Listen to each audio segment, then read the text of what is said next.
Hi everybody, it's Cookie Lou in Arizona. Well, what do I want to talk about today? I think what's been on my mind lately is trying to express some thoughts that I've been having about people that are contemplating weight loss surgery. They're not sure if they want it, they're not sure how they're going to feel after they get it, they're not sure which surgery to choose because there's many out there now. Um, what I'm going to suggest you do is research all the surgeries that you might be interested in considering for yourself. And when I say research it, I don't just mean just go online and follow the journeys of people that have had the weight loss surgery, and whatever that might be, and how they have progressing the first year or 2 years. I want you to check out the people that are 5 and 8 and 10 and 15 years out and check to see what their struggles or successes have been. Look at the long-term results on the R&Y gastric bypass, on the vertical sleeve, on the duodenal switch, on the band. Check out all these things. Not so much what's going on the first 2 or 3 years of a person's journey, but 5 years, 10 years, 15 years past that. Because everybody that I know that has had a gastric bypass has had weight regain. Even people that have had it 20 years ago, it's expected to have a certain amount of poundage put back on as your body adjusts to its lower weight. You're going to regain. It's inevitable. Those who claim that they have not regained, I don't think they're telling the truth. Even if it's just 10 or 15 pounds, regains happen. You have to keep this in mind when you're choosing a surgery, that if you are, let's say, 400 or 500 pounds, and you're expecting to have maybe a gastric bypass or a sleeve, gastric sleeve, what is known as a VSG, vertical sleeve gastrectomy. If you're contemplating or considering one of those two surgeries, you have to understand that there's a strong possibility you're not going to get down to the exact weight that you're hoping to get down to when you have these surgeries. You might lose 100, 140 pounds. You might regain 20 or 30. Getting down from, let's say, 450 pounds down to 150 pounds, I can almost guarantee you will not happen with those surgeries. Check it out before you make a decision. If I choose an R&Y gastric bypass, if I choose a vertical sleeve gastrectomy, will that surgery get me down to the goal weight that I want to be at the end of this journey? Check with the people that have had these surgeries and what their results have been before you make a decision. Duodenal switch, a duodenal switch is a DS. From what I'm researching now, that seems to be the operation that is probably known to give you the most weight loss results. It's also the surgery that will give you the least amount of regain after 4 or 5 years. You'll see that everybody's going to have a little regain, but with the DS, you're going to lose more than you will with the vertical sleeve. You'll lose more than you would if you had the gastric bypass. So would that be, would the DS be the surgery for you if you're looking to get down as close as possible to your goal weight? So if you're, let's say, 400 pounds and you want to get down to 150, is a VSG going to give you a 200 plus weight loss? Probably not. Unless the few people that I know that have had a 200-pound weight loss were people that were 500 pounds. And they were younger. And also you have to understand that your age, your physical limitations with exercise, the medications that you might be on if you're an older person, your metabolism, your thermostat, your biological thermostat that helps you lose weight more productively than others. Everybody's different. But research these surgeries before you make a decision, because once you make that decision, you're pretty much stuck with it. People have certain revisions, yes. When they have a vertical sleeve, and they don't lose enough weight, like myself, and they're looking for a revision. Some go for an RNY, some go for a mini gastric bypass, which is an RNY modified, and then they still don't lose the amount of weight that they're hoping to. They'll lose weight, yes, and they level off to a certain point, and they can't lose it. They can't go beyond that.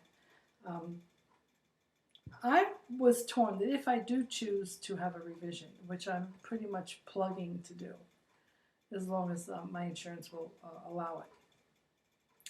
I was really struggling. Do I want a DS? Do I want a gastric bypass? Having already had the VSG sleeve, reducing that little tiny stomach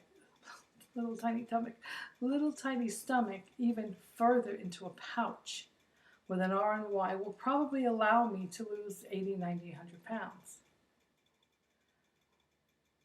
But after I lose that amount of weight, if I lose it, am I going to regain half of it back in 5 years? If I have the DS, which is kind of a pain in the ass surgery because you have to take an excessive amount of vitamins, you have to really watch your blood levels. You have to have at least 1 or 2 blood tests a year, which I have 1 a year anyway. But the plus sides of the DS is that you are allowed high-fat foods. So because you need the fat because you have the most amount of malabsorption with the DS, more than you would with the VSG. Well, there is no malabsorption with a VSG. You get 100% of what you eat. That's what sticks. You do have, I think, a 40% malabsorption with an RNY gastric bypass. With a DS, it would be more. You would have less absorption in the foods that you eat with a DS than you would with any other surgery. Therefore, you lose more weight, you restrict regains more with a DS. But you do have to take a lot of vitamins, and you have to monitor your blood levels and make sure that you're getting the nourishment, because you don't want to be malnourished and wind up in the hospital,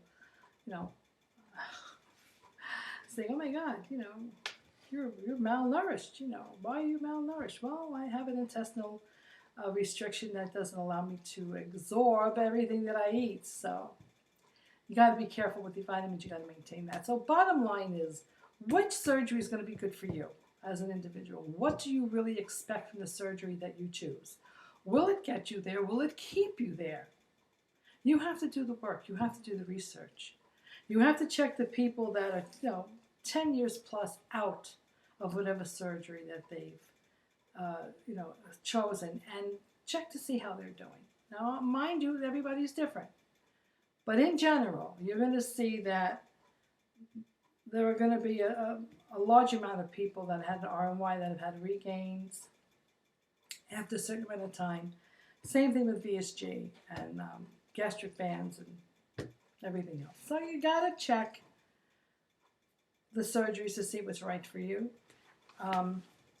And you have to check a surgery, you have to choose a surgery that will allow you maybe more variations in diet changes. Because sometimes when you don't lose weight, you're eating low fat this, low fat that, which according to this book really is not the way to lose weight. Fat is not as bad as we thought it is, and fat is going to make us lose weight, not gain it.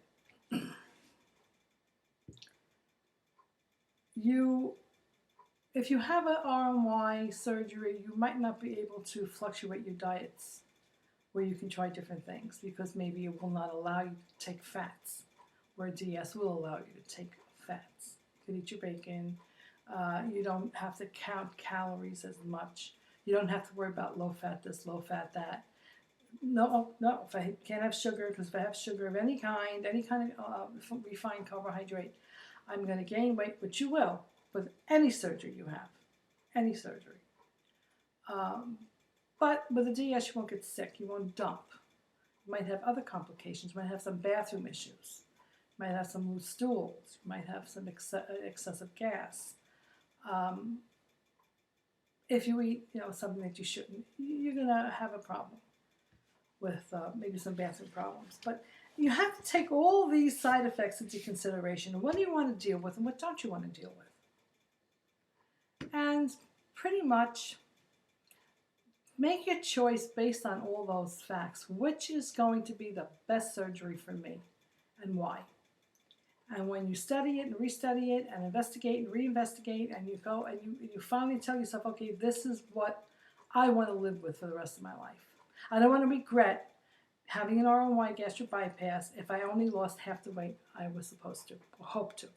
I don't want to have a VSG if I'm only going to lose half the weight that I had hoped to, or that I'm going to regain it, easily. I don't want to have a DS because I don't want to be restricted to all those vitamins that I have to take every day. I don't want to have to worry about being malnourished because I'm not absorbing 60% of what I eat. Yeah, I'm going to lose weight. Yeah, I'll probably keep it off better with a DS and any other surgery. However, do I want to go through other complications that the DS might give me? There's always something. There's a trade-off. There's a lot of work involved. The diet is the most important thing in losing the weight and maintaining it. And I'm going to read you a little something from this book really quickly. Exercise and Weight Loss from the book. A lot of things in this book are very contrary to what we have been fed about how to really lose weight and what works and what doesn't. Exercise and weight loss. Conventionally, diet and exercise have been prescribed as treatments for obesity as if they are equally important. But diet and exercise are not 50-50 partners like macaroni and cheese. Diet is Batman and exercise is Robin.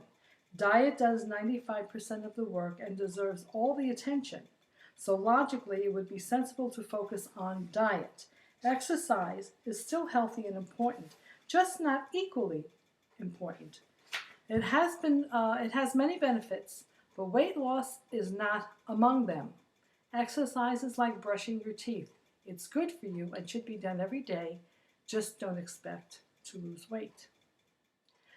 And that's pretty much what it's saying, is that you will lose, maybe 5% more weight if you exercise, but it's not a 50-50 partner. You have to watch you have to diet. You have to diet according to whichever weight loss surgery you choose. That's going to predict what diet that you intake. So choose wisely, people. And read up on different diets and choose a surgery that might allow you more flexibility in the type of food you can eat to kickstart weight loss when you've plateaued. So that's it for today. I hope whatever I said, all this blabbing, made some sense to you. Have a good week. Bye.